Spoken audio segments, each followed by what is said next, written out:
તારીખ 8/1/1994 શ્રી સમયસર કળશ 246 ઉપર પૂજ્યભાઈ શ્રી શશીભાઈનું દેવલાલીમાં પ્રવચન, સળંગ પ્રવચન નંબર 90।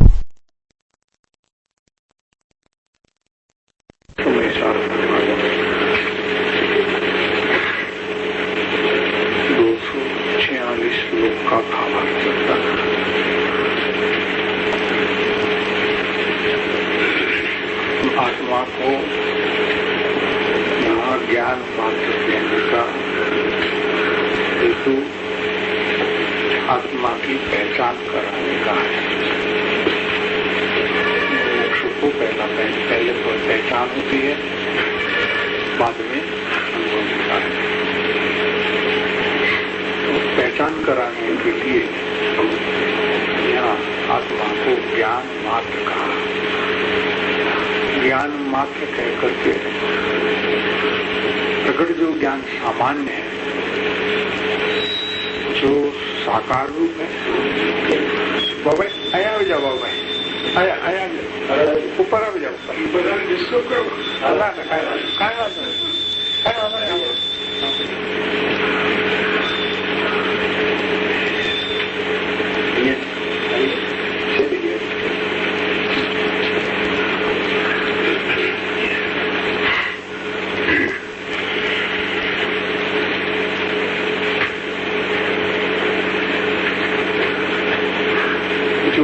साधारण गुण है तो असाधारण लक्षण रूप है, क्योंकि ज्ञान प्रगट है, प्रत्यक्ष है, अनुभव गोचर है। इसलिए अनुभव में इसका स्वरूप अनुभव गोचर होता है और का स्वरूप अनुभव गोचर होता है तो साकार रूप से जैसा है वैसा समझने में आता है। जैसा स्व आकार है, अपने आकार है, ऐसा समझने में आता है। दर्शन को निराकार कहते हैं और ज्ञान को साकार कहते हैं। ये सारा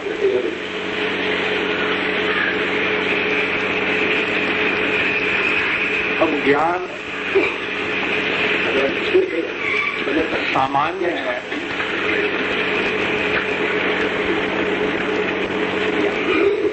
उनको हम उपयोग लक्षण से बार बार पर्याय में है ऐसा कहते हैं। अब उस पद्धति को हमें छोड़ देना है। ज्ञान लक्षण उपयोग में है, इसलिए पर्याय में है, ऐसा हम विचार करते हैं। इस प्रकार के समझने की पद्धति को छोड़ करके जो भी ज्ञान सामान्य स्वभाव सदृश है, स्वभाव स्वरूप है, उनको स्वभाव क्यों नहीं कहें। इस द्रगुण पर्याय वाली कार्य पद्धति को, विचार पद्धति को छोड़ करके मैंने उसको इस साइड को बंद करके इस प्रकार के भेदने के चक्षु को बंद करके, सर्वथा बंद करके उतना ही नहीं, सर्वथा पर्यायार्थी मय को बंद करके, ये पर्यायार्थी मय का विषय है। द्रगुण पर्याय वाला भेदने को या मारने को, पर्यायार्थी को, तीनों एक है। उनको, उनके उस नेत्र को, उस चक्षु को, उस तरह से देखने की दृष्टिकोण को सर्वथा बंद करके हमें एक नया दृष्टिकोण से इस बात को समझनी है। जब ये आत्मा की पहचान होगी, बहुत अच्छी बात है, क्योंकि ये पहचान विचार काल में होते हुए भी विचार पद्धति का विषय नहीं है। क्या पहचान होती है विचार काल में, अनुभव काल की बात तो अनुभूति हो गई, साक्षात्कार हो गया उसका, लेकिन पहचान तो विचार काल में होता है। फिर भी विचार से कोई आगे की चीज कोई है, उसको यहाँ हमें समझ समझना है। बराबर। उसमें इस ज्ञान को ही, ज्ञान मात्र को ही आत्मा कहते हैं, आत्मनः तत्व कहते हैं, जो अमृतचंद्राचार्य के वचन है। इति इदम आत्मनः तत्वम ज्ञान मात्र अवस्थितम। ये ज्ञान मात्रम आत्मा का तत्व निश्चित होता है, पहचान में आ जाता है। निश्चित होता है माने पहचान में आ जाता है।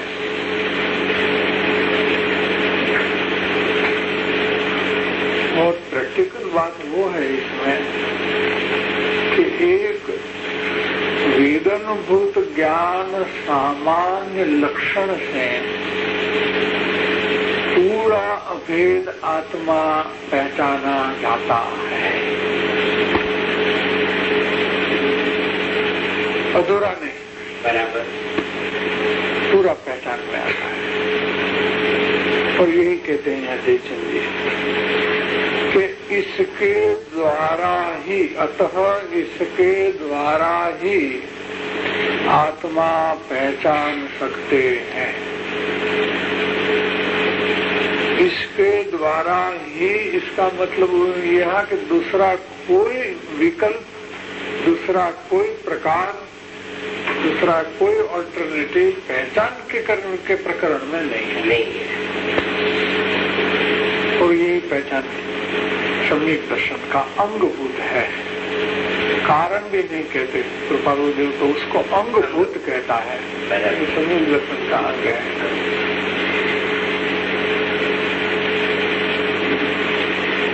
इसलिए यहाँ ज्ञान को ही प्रधान करके आत्मा का तत्व कहा है। इसलिए ज्ञान को प्रधान करके आत्मा का तत्व कहा है। आत्मा तत्व है, आत्मा खुद तत्व है, लेकिन तत्व का तत्व कोई है तो ज्ञान मात्र ऐसा करके हमने वस्तु का स्वरूप भी दिखा दिया और वस्तु के स्वरूप की प्राप्ति की विधि को भी दिखा दिया। दोनों बात एक साथ दोनों बात, ज्ञान मात्र कहते एक साथ दोनों बात हमारी समझ में है। बहुत अच्छी बात। तो हम ज्ञान मात्र कहे, आपके समझ में ये दोनों बात आ जानी चाहिए। बराबर। तो काम पूरा हो गया, हमारा भी कहने का हेतु पूरा हो गया, आपका समझने का हेतु पूरा हो गया। इस विषय में एक गाथा 390 में भी थोड़ा रेफरेंस देखने योग्य है।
303 से 404 है 15 गाथा एक साथ है।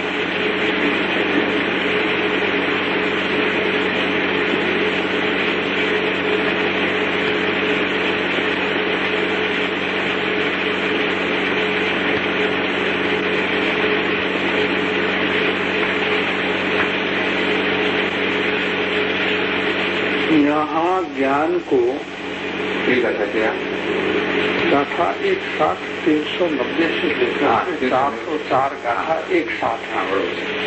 15 गाथा एक साथ है, युग्मम जिसको कहते हैं एक साथ। उसकी टीका है, उसके बाद इसके भावार्थ में पंडित जयचंद्र जी इसी बात को लिखते हैं। यहाँ ज्ञान को सर्वपरद्रव्यों से भिन्न और अपने पर्यायों से अभिन्न बताया है। इसलिए अव्याप्ति और अतिव्याप्ति नाम के जो लक्षण का दोष ये तो दूर हुआ। आत्मा का लक्षण उपयोग है और उपयोग में ज्ञान प्रधान है। जो तो दर्शन ज्ञान दोनों का होता है, लेकिन उपयोग में ज्ञान प्रधान है। वह ज्ञान अन्य अचेतन द्रव्यों में नहीं है, इसलिए यह अतिव्याप्ति वाला नहीं और अपनी सर्व अवस्थाओं में है, इसलिए अव्याप्ति वाला भी नहीं। इस प्रकार से ज्ञान लक्षण कहने से अतिव्याप्ति और अव्याप्ति दोनों दोष नहीं आते हैं। यहाँ ज्ञान को ही प्रदान करके आत्मा का अधिकार है।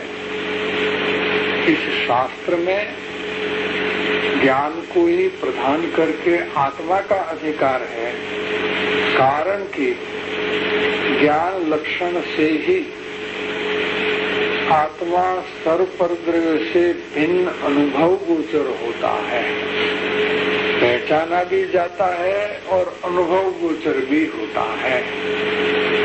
दोनों प्रकार में ज्ञान लक्षण और ज्ञान मात्र उपयोग लक्षण से सनातन स्फुरित ऐसा आत्मा है, बराबर पहचाना भी जाता है और अनुभव में भी आया जाता है। एक है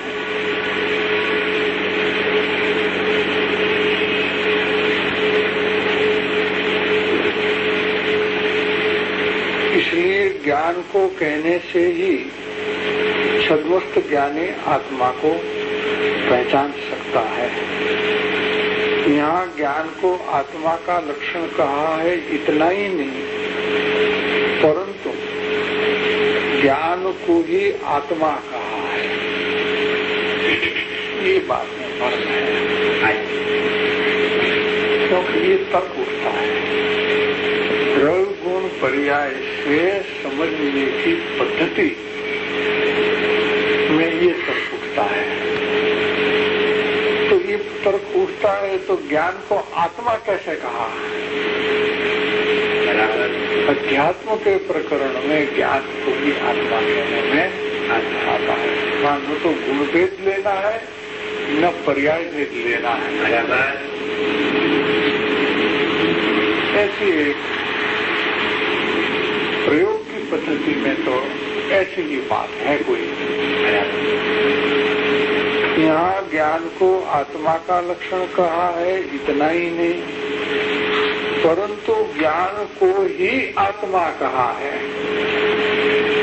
ज्ञान को ही आत्मा बोल दिया है, कारण कि अभेद विविक्षा में गुण गुणी का अभेद होने से ज्ञान वही आत्मा है। हाँ, तो ज्ञान वही आत्मा है। अभेद विविक्षा में ज्ञान कहो कि आत्मा कहो, उसमें कोई विरोध नहीं आता। बराबर इसलिए यहाँ ज्ञान कहने से आत्मा ही समझना। ज्ञान कहने से ज्ञान पर्याय नहीं लेना ज्ञान कहने से ज्ञान गुण नहीं लेना, ज्ञान कहने से आत्मा ही लेना। बराबर। ज्ञान मैंने आत्मा, आत्मा माने ज्ञान। बराबर।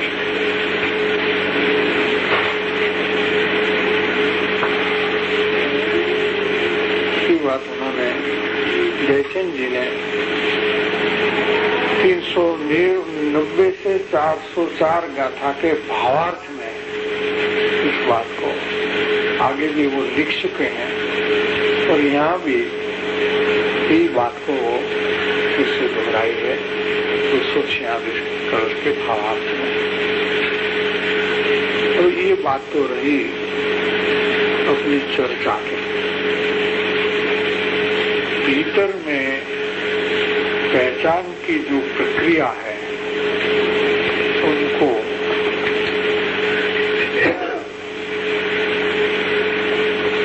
समझ के स्तर पे नहीं, लेकिन जैसे हम इस प्रयोग में चलते हैं तो उसको कैसे विजुअलाइज करें, बराबर। ऐसी पद्धति से उनको थोड़ा लेना चाहिए कि प्रगट ज्ञान चल रहा है हमारा ज्ञान चल ही रहा है। तो एक बात हम बंद कर देते हैं कि हम क्या क्या देख रहे हैं ज्ञान में, क्योंकि ये ज्ञान विशेष का प्रकट है, इसको हमें तिरोभूत करना है, लक्ष्य में से हटाना है, उस पर लक्ष्य नहीं करना है। क्यों कि ऐसा हम कर सकते हैं। ज्ञान में कितने भी पदार्थ जानने में आवे उसमें भी एक को हम मुख्य करके उसका लक्ष्य कर सकते हैं, दूसरे को गौण कर सकते हैं। जैसे साग में नमक को देखते हैं, इस तरह से। तो यहाँ तो ज्ञान विशेष को गौण करके जो हमारा ज्ञान चल रहा है रूप से चल रहा है, उस ज्ञान मात्र में किसकी पहुंच है सिवा ज्ञान? कुछ भी। वहाँ तो ज्ञेय का आकृति भी उठती नहीं। अन्य ज्ञेय की आकृति ज्ञान में, जिसको प्रतिबिंब प्रतिभास कहते हैं, तो ज्ञान विशेष की सीमा में समाप्त हो जाती है। उसकी समाप्ति ज्ञान विशेष की सीमा में है। बराबर। ज्ञान सामान्य तक इसकी भी पहुंच नहीं है। नहीं। वाह। तो त्रिकाली तक तो पहुंच होगी ही कैसे?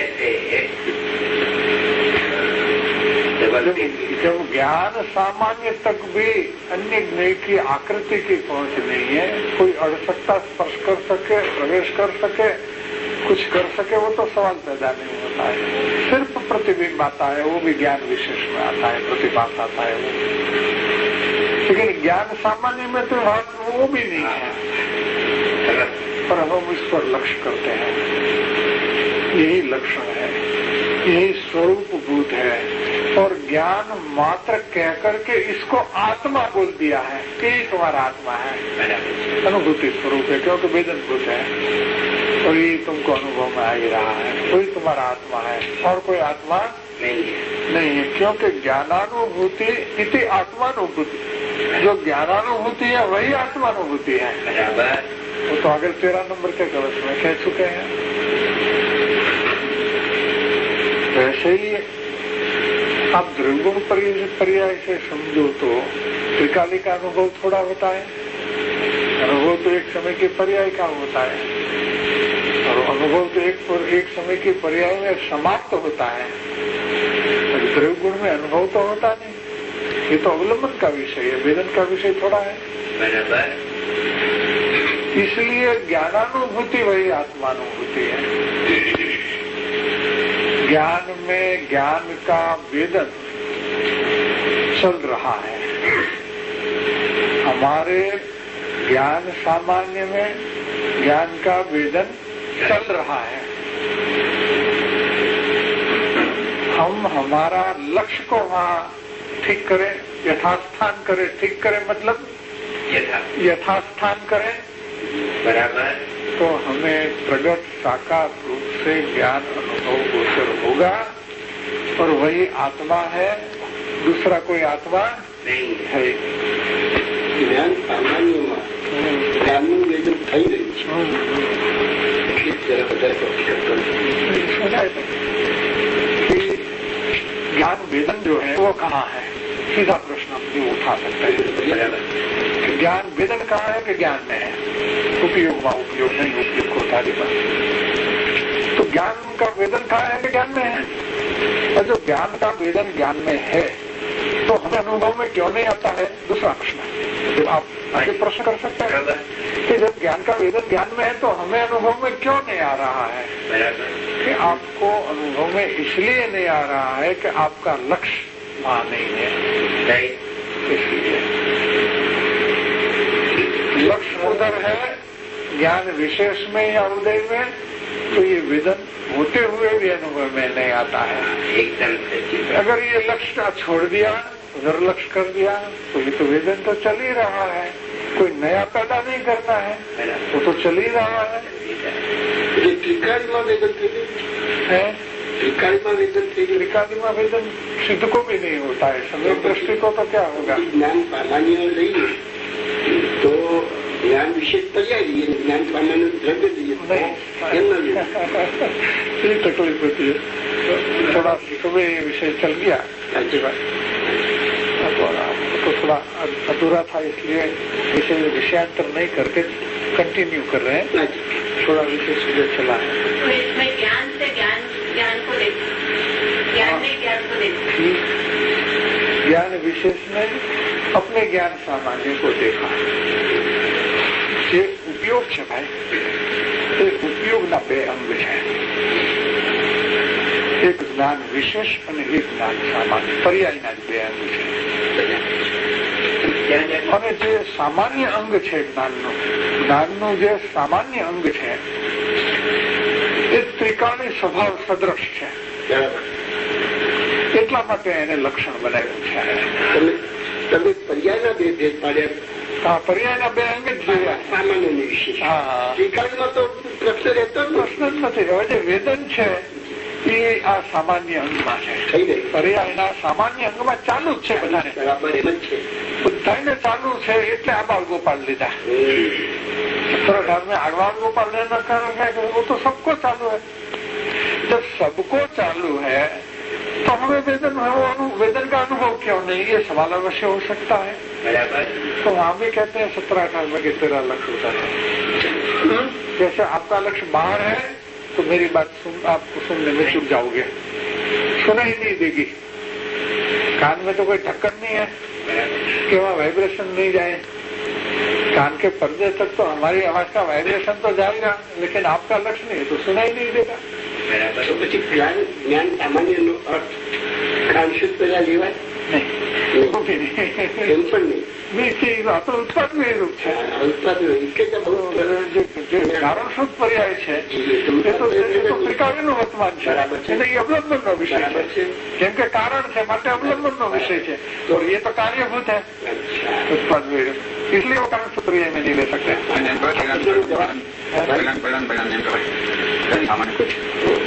भाई कुछ कल्पना नहीं करना है, इसलिए हम आपको प्रैक्टिकल साइड में थोड़ा ले जाते हैं।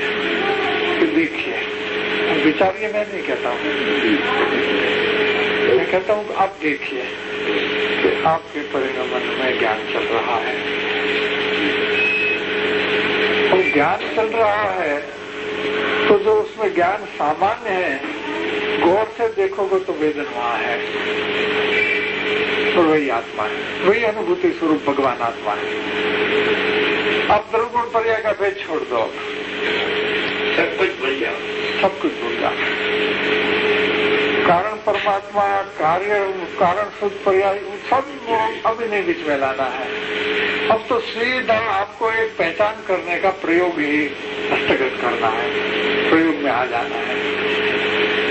तो जो ज्ञानी बीज ज्ञान देते हैं वो ऐसे प्रयोग कराते हैं क्योंकि उसके तैयार उस योग्यता में जो तैयार हो जाए उसको बीज ज्ञान हो जाता है क्योंकि उसमें देर लगने का सवाल नहीं है। क्या है कि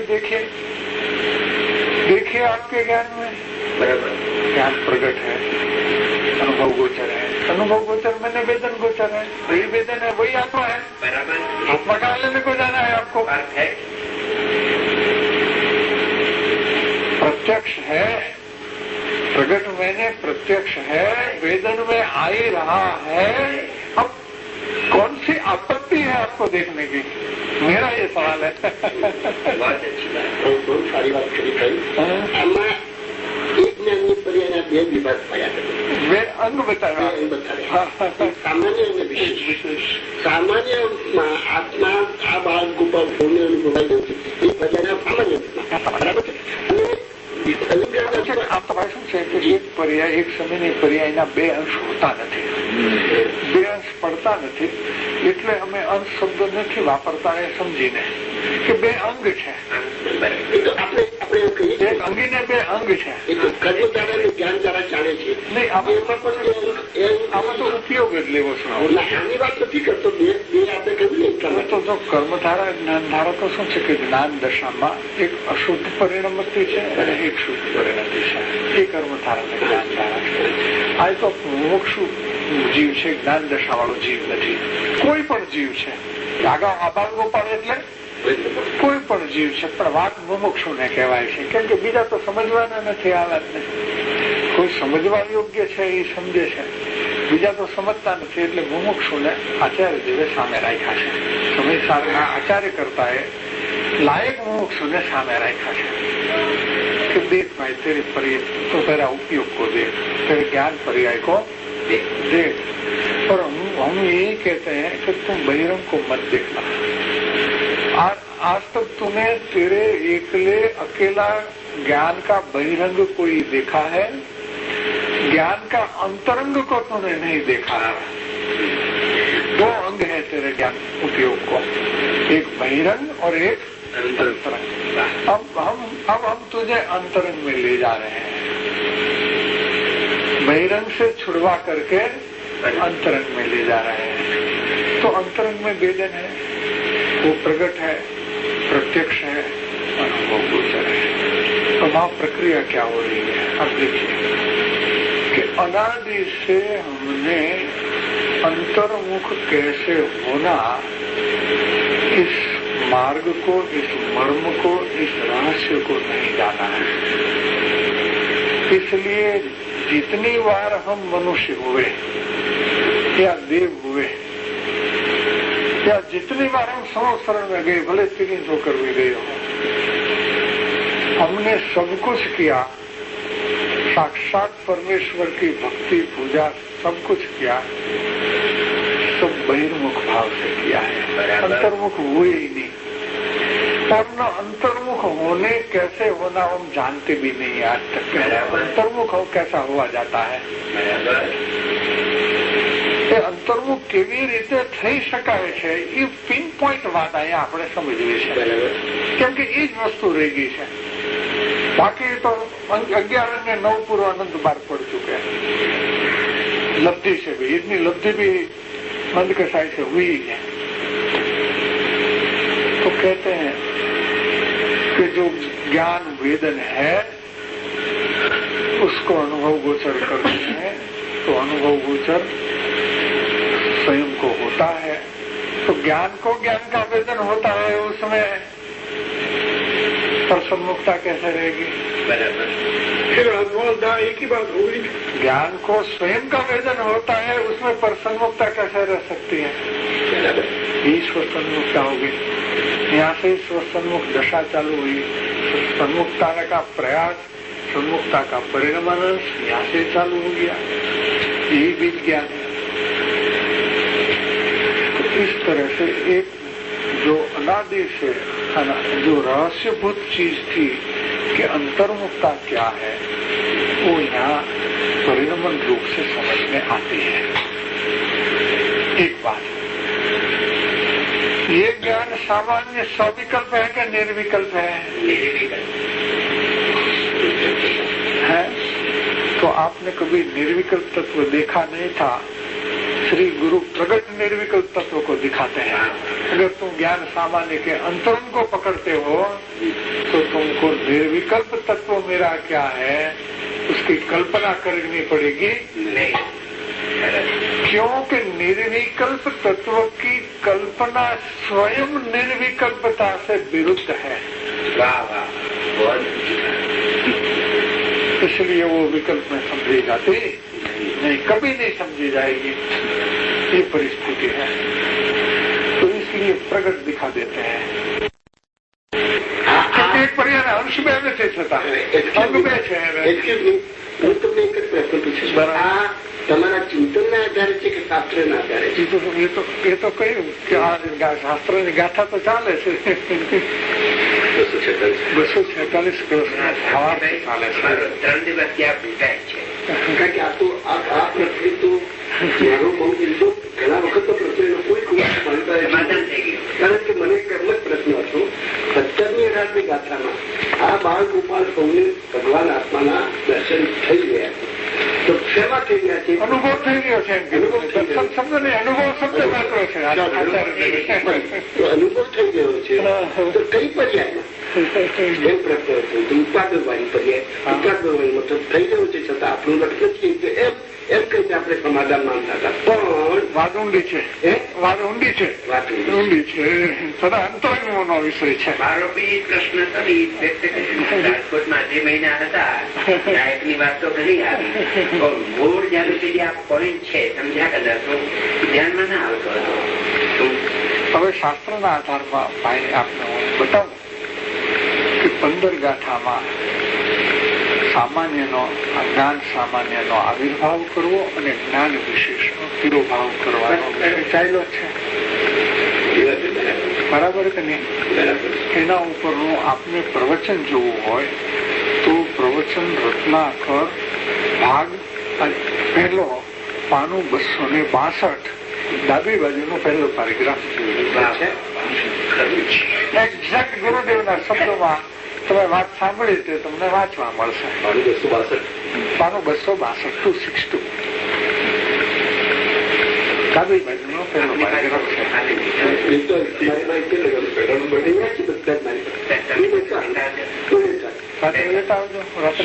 જોઈશું, આપણે બધાની વચ્ચે જોઈશું, વાંચશું ને ચર્ચા કરશું, બરાબર છે? હવે ત્યાં તો પ્રશ્ન બી ચાલ્યો છે કે ભાઈ આ જ્ઞાન સામાન્ય ત્રિકાળી કેમ ન લેવો? તો કે નહીં, અહીંયા પર્યાયની ચર્ચા ચાલે છે, વિધિની ગાથા છે, વિધિ પર્યાયમાં હોય છે, ગાથા વિધિની, બરાબર? આવિર્ભાવને 15મી ગાથામાં આક્ષેપો છે, આવિર્ભાવ અને તિરોભાવ એ એક જ પર્યાયમાં આજ સુધી ખ્યાલમાં આવતું કે જે પર્યાય તિરોભાવ થઈ ગયો, પર્યાય આવિર્ભાવ થઈ ગયો છે। એટલે જે પર્યાયમાં આવિર્ભાવ થઈ ગયો છે એમાં આત્માનો દર્શન થાય છે, તિરોભાવ થાય છે, કારણ કે એનું લક્ષ્ય ત્યાં નથી, એટલા માટે।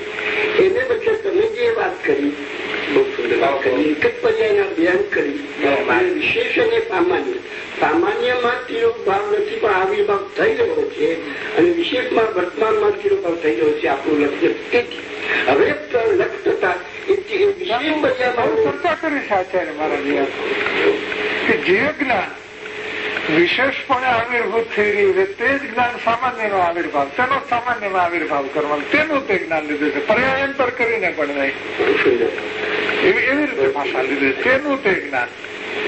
અને એમને તો પછી બહુ સરસ પાછળથી વિષય લીધો છે અમરચંદ્ર આચાર્ય મહારાજે કે વ્યવચ્છેદ કરીને તિરોભૂત કર્યું એટલે તમે શું કર્યું કે વ્યવચ્છેદ કરી નાખ્યો એનો, એકલા નાનાકાર ભાવમાં તમે આવી ગયા।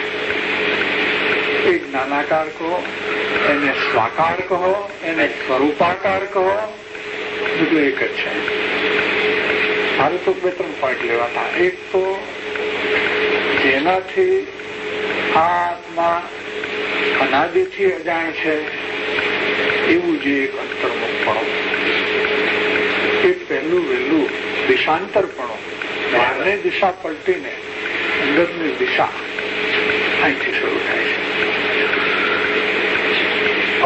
અપૂર્વતા પ્રત્યે અપૂર્વતા પ્રત્યે આ અપૂર્વતા दिशा बदलना वही दिशा बदलना वही दशा बदलने का कारण है. पहले तो अंतर्मुख बना है. दूसरा, निर्विकल्प स्वरूप हमारे आत्मा कैसा है वो भी प्रगट अनुभव से समझ में आया, क्योंकि वेदन निर्विकल्प होता है. तीसरा, कि कषाय का अभाव होने से सुख रूप है कि सुख के खान का पता भी, एड्रेस भी यहाँ से मिल गया. सुख तो अनुभूति में उत्पन्न होगा, लेकिन एड्रेस यहाँ मिल गया, पता मिल गया, वहाँ पहचानने में आ गया. और एक जो बहुत महत्वपूर्ण मुद्दा है वो है कि ये वेदन अंश में प्रत्यक्षता भी है. ये वेदन अंश में प्रत्यक्षता भी है, क्योंकि यह इंद्रिय ज्ञान नहीं है. इंद्रिय ज्ञान तो ज्ञान विशेष का अंग है. ज्ञान सामान्य को इंद्रिय ज्ञान वो तो सामान्य है. इसलिए अतीन्द्रिय प्रत्यक्ष हमारा तत्व क्या है, इसका सैंपल ज्ञान सामान्य में हमको पहचान के काल में मिलता है. तो हमारा श्रुत ज्ञान इतना ताकत वाला, पावरफुल है कि वो हमारे स्वरूप में अनंत प्रत्यक्षता कितनी पड़ी है उसका अंदाज लगाता है. इसी का नाम पहचान है. इसी का नाम पहचान है कि पूरी प्रत्यक्षता, अनंत प्रत्यक्षता हमारे ज्ञान में प्रतिभाषित हो जाती है. उसी को भाव भाषण कहते हैं. उसी को भाव भाषण कहते हैं. ये भाव भाषण कराने के लिए सारा शास्त्र में आत्मा को ज्ञान मात्र कहा. ये जयचंद जी पंडित कहते हैं. जयचंद जी पंडित ने समयसार पढ़ करके ये बात निकाली है कि आत्मा को ज्ञान मात्र कहा क्यों इधर, तो पहचान कराने का हेतु है. पर्याय सामान्य में निर्विकल्प के स्थिति निर्विकल्प वृत्ति જ્ઞાન સામાન્ય ને નિર્વિકલ્પ જ છે, સ્વયં જ નિર્વિકલ્પ છે. એટલે ઇન્દ્રિય જ્ઞાન ને અતિન્દ્રિય જ્ઞાન એક જ પર્યાયમાં સાથે છે. હું આપને પૂછું કે દર્પણની પર્યાયમાં આપણે મોઢું નહોતું જોયું, એ પેલા દર્પણની પર્યાયમાં શું હતું, આકૃતિ હતી કોઈ બરાબર એટલું સ્વચ્છ હતી. હવે જયારે આકૃતિ જોઈ ત્યારે એ સ્વચ્છતાનો નાશ કર્યો, અભાવ થઈ ગયો, તો એક સાથે બે રહ્યા ન રહ્યા. આકૃતિ ને નિરાકૃતિ પર્યાયમાં બે એક સાથે છે કે નહીં? એક જ પર્યાયના બે અંગ છે. આનો અર્થ તો બહુ થાય ભાઈ, બહુ સુગમ ને સરળ છે. કારણ કે વર્તમાનમાં દ્રવ્ય સામાન્ય અને પર્યાય સામાન્યમાં આત્માનો અનુભવ થઈ રહ્યો છે. એમ તમે નક્કી કરશો તો પરિણામ થવાનું એક પ્રસંગ આવે છે. એક બીજી વાત કે વિશેષ પર્યાયમાં જયારે વિશ્વા ગુણમાં આત્મા એને કે છે, વિશેષ પર્યાયમાં પર્યાય વિશેષમાં જયારે અનુભવ પ્રત્યક્ષ થઈ રહ્યો છે, આ પરોક્ષ કહી શકાય. આ નિર્વિકલ્પ દ્રવ્ય પર્યાય સામાન્યમાં જે અનુભવ થઈ રહ્યો છે એ પરોક્ષ છે. અને આ પર્યાય વિશેષમાં જો અનુભવ થશે એ પર્યાય પ્રત્યક્ષ થશે, એમ બે પાડી શકાય. ના, એટલે શું છે, જે વિશેષ છે ને એ પછી સામાન્ય બાજુ આવશે ને ત્યારે એને વેદન માલુમ પડશે ને. જે વેદન થઈ રહ્યું છે ને માલુમ નથી પડતું એનું શું કારણ કે વિશેષ આ બાજુ છે. હવે જયારે તમને શ્રી ગુરુએ એમ કહ્યું કે જો ભાઈ તારામાં વેદન ચાલે છે, તો તમે આ બાજુથી જોતા તો આ બાજુ જોવા લાગ્યા કે નહીં? એટલે તમારો જે જ્ઞાન વિશેષનો અંગ હતું એ અંગ વળ્યું, એનું નામ જ અંતર્મુખપણું છે. કેમ કે વેદન તો વેદનની જગ્યાએ છે, એને વળવા નહીં વળવાનું છે નહીં સામાન્ય ને. તો એ તો સનાતન સ્ફુરિત જ છે એમ કે છે. આભાર ગોપાલને સદા અનુભવમાં આવી રહ્યો છે. એ કાલે કૃપાળુદેવે એમ કહ્યું કે સનાતન સ્ફુરિત છે તારો તો ઉપયોગ તો. હવે જે તારો આ બાજુ જો સતત ઉપયોગ આ બાજુ છે એ એક અંગમાં જ છે. એટલી જ પર્યાય નથી, એ માત્ર એક અંગ છે પર્યાય. હવે તારે વેદનને જોવું હોય તો અંતરંગ બાજુ આવવું જ પડશે. ક્યાં પ્રગટ છે વસ્તુ?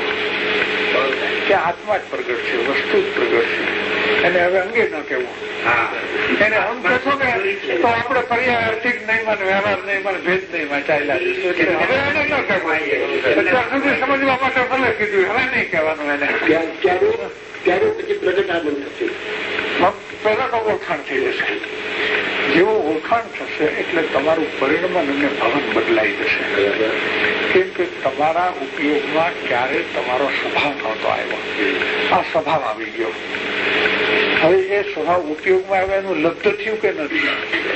હે, જેટલું ઉપયોગમાં આવે એનું લબ્ધ થાય એટલે એક પરિણતિ થઈ એની. પછી ઉપયોગ તમારો બહાર જાય તો પરિણતિ તો આ છે તમારી પાસે, એટલે એક ધારા તમારી પાસે થઈ ગઈ. ગુરુદેવ તો પ્રવચન કરતા એવું કહેતા કે જેવું જ્ઞાનીનું પરિણમન છે એવું જ સમ્યક સન્મુખ વાળાનું પરિણમન છે. એક ન્યાય એમાં ફેર નથી એવું બોલતા હતા. 144 જયારે સ્વરૂપ નિશ્ચયની પ્રવચનની ચર્ચા ચાલતી હતી, અમે તો ત્યાં સાંભળવા જતા. એવી ગાથા હોય ત્યારે ત્યાં કઈ રાખીએ કોઈને આ ગાથા કાલે શરૂ થવાની હોય તો આજે અમને સમાચાર મળી જવા જોઈએ. એ બધું દિવસે અમે ઉપસ્થિત થઈ જઈએ. ક્યાં કહેતા કે એક ન્યાય તો સમ્યક સન્મુખ થયો, જે જીવ ભાવવાસનમાં આવી ગયો એ જીવ જ્ઞાનીનું પરિણમન છે. એક ન્યાય એવું જ એનું પરિણમન છે. કેમ કે એને પણ એક લબ્ધમાં આત્મા આવી ગયો, એને એના લબ્ધમાં આત્મા આવી ગયો. કે આત્મા કેવો છે? નિર્વિકલ્પ, પ્રત્યક્ષ નિર્વિકલ્પ, અંતરતત્વ સ્વરૂપ. અંતરતત્વ સ્વરૂપ એટલે અંતર્મુખ થયો જે પર્યાયમાં સાધક દશામાં, એ અંતર્મુખતા આવી ક્યાં કે સ્વભાવ સર્વથા અંતર્મુખી છે, માટે સ્વભાવમાંથી આવ્યો એ અંશ. સ્વભાવ સર્વથા અંતર્મુખી છે, એમાંથી અંતર્મુખતા પ્રગટ થઈ છે, માટે સ્વભાવ પણ સર્વથા અંતર્મુખી છે. એવું જે તત્વ છે એ એના જ્ઞાનમાં રહી ગયું, એ છૂટતું જ નથી. એનું લક્ષ્ય થઈ ગયું. ત્યાં લક્ષ્ય થવાને દેહનો કયા શાસ્ત્ર સુખદાયી આ લક્ષ્યની વાત છે. એ લક્ષ્ય કોઈ હટે નહીં, લક્ષ્ય છૂટે નહીં. ગમે ત્યાં પછી ઉપયોગ જાય તો પણ લક્ષ્ય છૂટે નહીં. છટકીને આવે આયા. કેમ કે આવડો મોટો પદાર્થ જોઈ લીધો છે, જ્યાં ઉપયોગ જાય તો છટકી રહ્યો. હું તો આ છું ને, હું તો આ છું ને, આ હું એમ થતા નિર્વિકલ્પ થાય. 304 વાંચ્યું કાલ આપણે.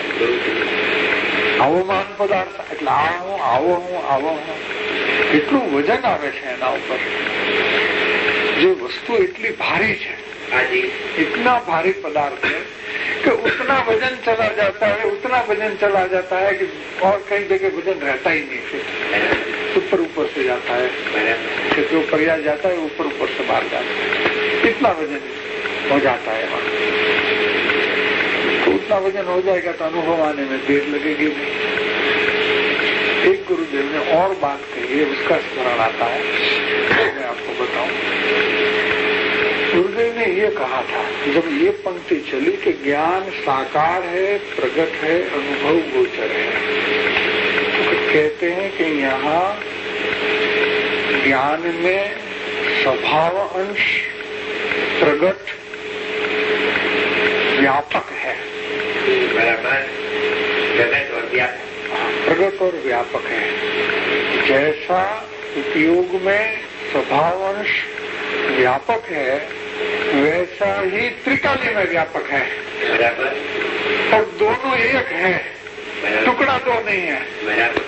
अनुभव स्वरूप जो सुबह लिया, द्रव्य में स्वभाव है, गुण में स्वभाव है, पर्याय में स्वभाव है, और तीनों संलग्न है, 3 टुकड़ा नहीं है.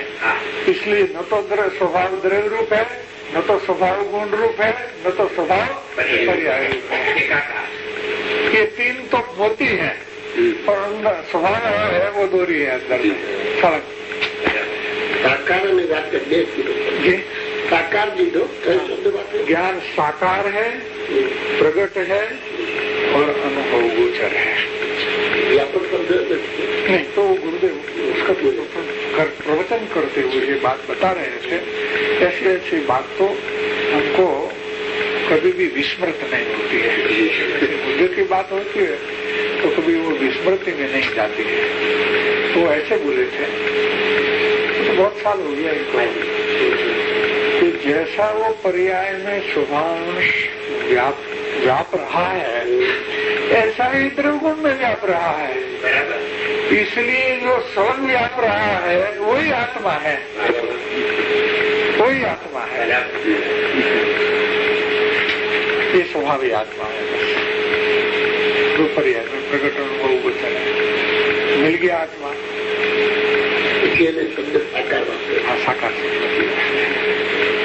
इसमें तो बहुत निकाला तो भाव भी ऐसा है, चेष्टा भी ऐसा है।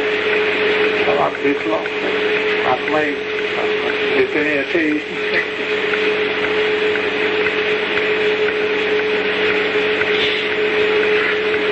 ये सारा समय सारा तात्पर्य है।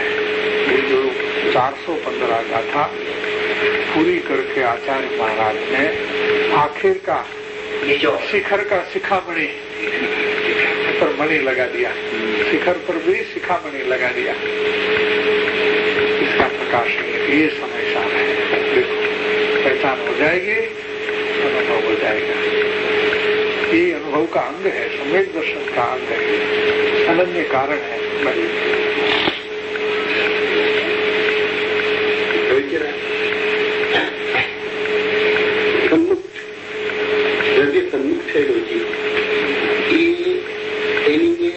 अनुभवी हाँ उसमें क्या है वो जो राग बुद्धिपूर्वक का राग तो अभाव नहीं हुआ। ये जो सर्वमुख हुआ वो तो स्विकल्प दशा में हुआ। तो इसलिए वहाँ आनंद भी प्रकट नहीं हुआ। सुख आनंद शांति प्रकट तो नहीं हुआ। तो एक तो बड़ा अंतर वो है। दूसरा जीव को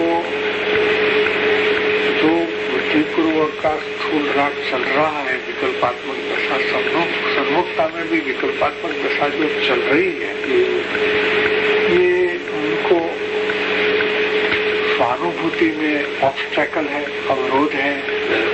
वो हटेगा क्योंकि इसका भी अनुभव होता है। वो दुख है, उसमें तो आकुलता है, क्षय है, दुख है, इसका भी अनुभव होता है।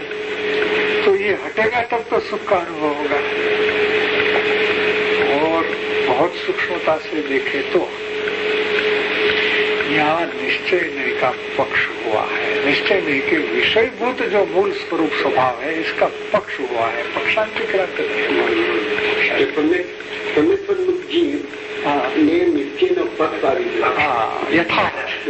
यथार्थ निश्चय का पक्ष दो प्रकार से आता है। यथार्थ भी आता है और अयथार्थ भी आता है। जो अयथार्थ आता है वो बिना भाव वासन जो जोर देता है उस पर, क्योंकि उसने बुद्धिगम्य बात कर ली है। जोर तो न्याय देने का है, पर्याय पर कभी जोर नहीं देना। जितना जोर देना है ना तो न्याय त्रिकाली पर ही देने का है। इसलिए वो वहीं देगा, विचार में, विकल्प में, वाणी में कोई होगा उसको, क्योंकि उसकी समझ में वो बात ऐसी है इसलिए। लेकिन वो सहज नहीं है, क्योंकि भाववासन से सहजता आती है। भाववासन से वजन चला जाता है। तो भाववासन से यथार्थ निश्चय नए के विषयभूत द्रव्य का पक्ष आता है, निश्चय स्वरूप का। और जिसको भाववासन नहीं होता है और आगम अनुकूल समझ होती है, आगम विरुद्ध समझ नहीं है, आगम अनुकूल बात है, वजन न्याय देने का है। लेकिन वस्तु तो भाव में आई नहीं, भाषण में आई नहीं, भाववासित तो वो जोर देता है, वो अयथार्थ है। तो निश्चय नहीं का पक्ष जो है वो सही नहीं है और इससे अनुभव नहीं होगा, इस पक्ष से अनुभव नहीं होगा। तो गुरुदेव इसलिए एक दूसरी बात करते थे। कि इस तरह से जिसको स्वरूप का निश्चय होकर के निश्चय नहीं का पक्ष हुआ है, वो पक्ष में दक्ष है।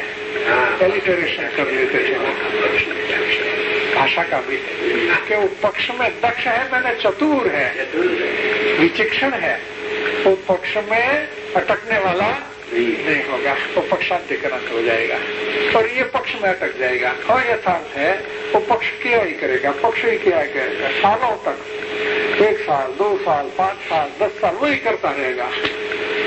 जबकि यहाँ तो 1 साल 2 साल नहीं होती, यहाँ तो 6 महीना भी मैक्सिमम पीरियड दिया है एक सम्मुखता में। तो उसको तो कुछ दिनों में, किसी को तो कुछ घंटों में अनुभव हो जाता है, पक्षांतिकरण हो जाता है। हाँ, तो पक्षांतिकरण हो जाता है। तो जब वो सम्मुख होता है तो उसमें क्या क्या होता है, इसका एक प्रकरण में, तीसरा प्रकरण में लिखा है स्वरूप निश्चय वाला। और स्वरूप निश्चय वाला प्रकरण में उसके 9-10 सिम्टम लिए हैं कि इनकी दशा में विशेषता क्या क्या होगी, कैसी कैसी विशेषता होगी, वो बात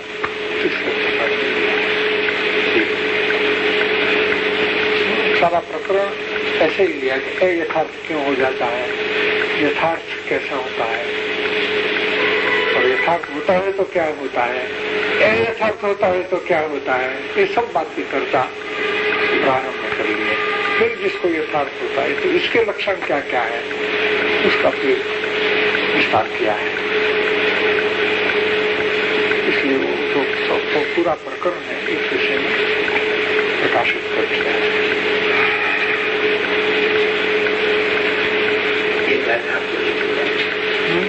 हाँ, वो भाव पूरा हो जाता है कि यहाँ ऐसा नहीं समझना कि आत्मा को ज्ञान मात्र तत्व वाला कहा है, इसलिए इतना ही परमार्थ है और अन्य धर्म झूठा है। दूसरा धर्म का निषेध मत करना, तो तो पूरा पहचान में आ गया तो अन्य धर्म अभेद रूप से स्वीकृत हो ही गया, तो आत्मा में दूसरे धर्म है ही नहीं, ऐसा मत लेना। ऐसा सर्वथा एकांत करने से तो मिथ्यात्व होता है। विज्ञान अद्वैतवादी बौद्ध का और वेदांत का मत आता है, ऐसा एकांत हो जाने से क्या हो जाएगा कि एक बौद्ध में विज्ञान अद्वैतवादी है इसका मत हो जाएगा, या वेदांत में सांख्य का मत हो जाएगा। वेदांत में सांख्य ऐसा कहता है, वेदांत तो बहुत भिन्न अभिप्राय है, इसमें एक सांख्य का जो अभिप्राय है वो ऐसा है, जो त्रिकाली को स्वीकारता है लेकिन उसके परिणमन को नहीं स्वीकारता है।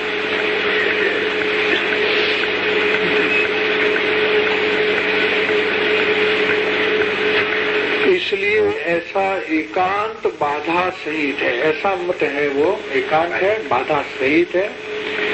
ऐसा एकांत अभिप्राय से, ऐसा कोई एकांत अभिप्राय बना करके कोई मुनिव्रत भी पाले और आत्मा का ध्यान भी करे। देखो मुनिव्रत भी पाले और आत्मा का, और मैं ज्ञान मात्र हूँ, नायक हूँ, ऐसा ध्यान भी करे तो भी मिथ्यात्व कटता नहीं है, मिथ्यात्व नहीं कटेगा, मिथ्यात्व चालू रहेगा, क्योंकि ग्रहित हो गया वो तो। उसमें एक जोखिम क्या है कि अगर हम प्रैक्टिकल साइड से भाव भाषण में नहीं आते तो फिर जो हमारा इस विषय का समझ है उसमें कल्पना बन जाती है और मिथ्यात्व कटता नहीं, गृहित मिथ्यात्व होकर के मिथ्यात्व में तीव्रता हो जाती है।